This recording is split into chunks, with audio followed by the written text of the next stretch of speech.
ధనుర్విద్యలో అర్జునుడిని కాదు, తన గురువైన ద్రోణుడిని మించిన వీరుడు. గురువు అడిగాడని తన కుడిచేతి బొటనవేలుని ఆలోచించకుండా కోసి ఇచ్చిన గురుభక్తుడు ఏకలవ్యుడు, ఒక బోయవాడు. అసలు ద్రోణుడు ఏకలవ్యుడు బొటనవేలు ఎందుకు అడిగాడో తెలుసుకోవాలంటే ఈ వీడియో చూసేయండి.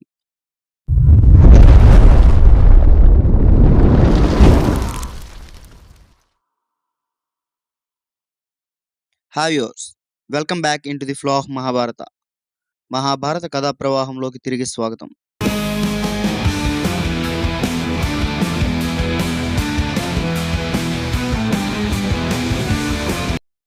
కురు పాండవులు ద్రోణాచార్యుడిని వెంటబెట్టుకుని భీష్మ పితామహుడి దగ్గరకు తీసుకుని వెళ్తారు.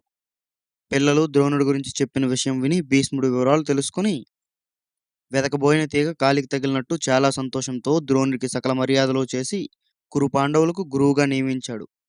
ద్రోణుడికి పిల్లల్ని అప్పగించి వీళ్ళకి సకల విద్యలు నేర్పాల్సిన బాధ్యత మీదే అని చెప్పి ద్రోణుడికి నివాసం ఏర్పాటు చేశాడు. ద్రోణుడు పిల్లలందరినీ దగ్గరకు తీసుకుని ఎవరికి ఏ విద్య సరైనదో నిర్ణయించి దాన్ని ప్రధానంగా అభ్యాసన మొదలుపెట్టారు. అర్జునుడి గురికి విలువిద్య సరైనది అని అర్జునుడికి విలువిద్య నేర్పిస్తూ ఉండేవాడు. అర్జునుడు ద్రోణుడు అనుకునే దానికన్నా త్వరగా నేర్చుకుని గురువుకి ప్రియశిష్యుడిగా మారిపోయాడు. కానీ ద్రోణుడి కుమారుడైన అశ్వత్థామకు మాత్రం లోపల ఎక్కడో అసూయ మొదలైంది.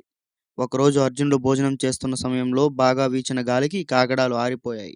అయినా రోజూ చేసే పనే కదా అని తినడం మాత్రం మానలేదు.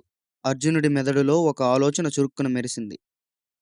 రోజూ చేసే భోజనం చీకట్లో చేయగలిగినప్పుడు రోజూ అభ్యాసం చేసే బాణం మాత్రం చీకట్లో ఎందుకు వెయ్యలేను అని వెంటనే అభ్యాసం మొదలుపెట్టాడు. అలా రాత్రి వేళలో వింటినారే ధ్వని విని ద్రోణుడు వచ్చి అర్జునుడికి విలువిద్యపై ఉన్న మక్కువ చూసి, అర్జున, విలువిద్యలో నిన్ను మించినవాడు ఈ లోకంలోనే లేడు అనేలా నిన్ను తయారు చేస్తా అని మాట ఇస్తాడు.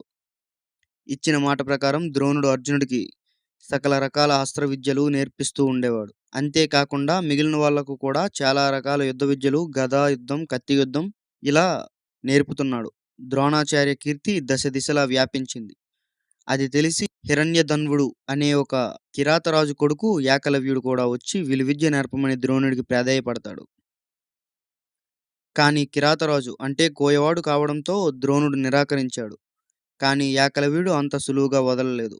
ద్రోణాచార్యుని బొమ్మ మట్టితో చేసి దానినే గురువుగా భావించి అభ్యాసం మొదలు పెడతాడు. అలానే నేర్చుకుంటాడు.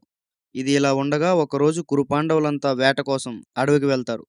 వాళ్లతో పాటు వచ్చిన కుక్కల్లో ఒక కుక్క వారికంటే ముందు పరిగెడుతూ అరుస్తోంది. ఒక్కసారిగా అరుపులు ఆగిపోయాయి. చూస్తే కుక్క నోట్లో 7 బాణాలు దిగి ఉన్నాయి. ఎదురుగా నల్లని దేహంతో జింక చర్మాన్ని కట్టుకుని చేతిలో ఎదురు విల్లు, అమ్ములు పొదలో పదును పెట్టిన బాణాలు ఏకలవ్యుడు. 7 బాణాలు ఒకేసారి వేసిన ఏకలవ్యుని చూసి అప్పటి వరకు అర్జునుడే గొప్ప విలుకారుడు అని భావించిన వాళ్ళంతా అర్జునుడి కంటే ఏకలవ్యుడే గొప్పవాడు అని అనుకోకుండా ఉండలేకపోయారు. సహజంగా పాండవులంటే గిట్టని దుర్యోధనుడికి అర్జునుడి కంటే బాణ విద్యలో గొప్పవాడైన అతడు బాగా నచ్చాడు. వెంటనే వెళ్ళి, ఎవరు నువ్వు, నీ గురువు ఎవరు అని అడిగాడు. నేను హిరణ్యధన్వుడి కుమారుడిని, ద్రోణాచార్యుడి శిష్యుడిని, నా పేరు ఏకలవ్యుడు అని చెప్పాడు. అది విని అందరూ వెళ్ళిపోయారు. కానీ అర్జునుడు మాత్రం ఏకాంతంగా కలిసి ద్రోణునితో, గురుదేవా, మీరు నాకు ఇచ్చిన మాట నిలబెట్టుకోలేదే, మీ ఎంత గొప్పవారికి ఇది సరైనదేనా అని దాదాపుగా నిలదీసినట్టే మాట్లాడాడు. ద్రోణుడు, ఏం జరిగింది అర్జున అని అంటాడు. లోకంలో అర్జునుడిని మించిన విలుకాడు లేడు, ఉండబోడు అనేలా నన్ను తయారు చేస్తారని నాకు ఇచ్చిన మాట మర్చిపోయారా గురుదేవా? నన్ను మాత్రమే కాదు, మిమ్మల్ని కూడా మించిన విలుకాడిని ఈరోజు నేను చూశాను. అందులోనూ అతడు మీ ప్రియ శిష్యుడంట కదా అంటాడు. దానికి ద్రోణుడు, నా శిష్యుడా? పద చూద్దాం అని ద్రోణుడు, అర్జునుడు బయలుదేరుతారు. గురువు రాకను తెలుసుకున్న ఏకలవ్యుడు ఎదురు వెళ్ళి గురువును మర్యాదగా తన ఇంటికి తీసుకొచ్చి, గురుదేవా, నేను మీ బొమ్మను ఎదురుగా పెట్టుకుని విలువిద్య నేర్చుకున్నాను. మీరే నా గురువు అని కాళ్లకు దండం పెట్టి గురు మర్యాదలు చేస్తాడు. ద్రోణాచార్యుడు గురుదక్షిణ ఏది అని అడుగ్గా, నా శరీరం, నా రాజ్యం, నా సేవా సమూహం.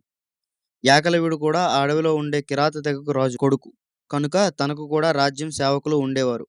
అన్నీ మీ సొంతం అంటాడు. ద్రోణుడు అర్జునుడి కంటే ఏకలవ్యుడు విలువిద్యలో గొప్పవాడు కాకూడదు అనే కపట ఆలోచనతో తన కుడి చేతి బొటనవేలు ఇమ్మని అడుగుతాడు.